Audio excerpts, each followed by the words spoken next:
BJP সাবধান, আর বেশি কিছু করলে তোমার দিল্লি সরকার ফেলে দেবো, যাও। যারা ডেঙ্গির মশা মারতে পারে না তারা মোদি মারবে।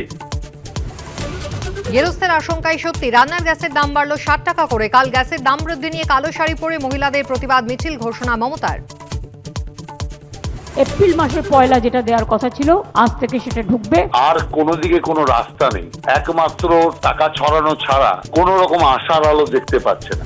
পদত্যাগের আগে থ্রেট করা হয়েছিল আনন্দ বোসকে, নতুন রাজ্যপালকে নিয়ে অভিযোগ মমতার। কোনো কাজ করেন না বিজেপি ছাড়া, বিজেপির প্যারেড করা ক্যাডার। বাংলা কিন্তু অন্য।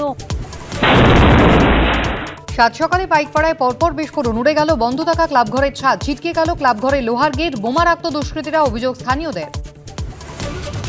প্রমোটিং বিবাদের জেরে বোমা মজুতের অভিযোগ, বিস্ফোরণের পর ক্লাবে আগুন, বিস্ফোরণের অভিঘাতে ক্লাবের টিনের চাল উড়ে পাশের ছতলা বহুতলের ছাদে। প্রতিবেশীদের সঙ্গে কোনো শত্রুতা নেই, হামলার জন্য ক্ষমা প্রার্থী, আক্রান্ত না হলে আক্রমণ করব না প্রতিশ্রুতি ইরানের প্রেসিডেন্টের, কমবে সংঘর্ষের আঁচ, শুরু জল্পনা।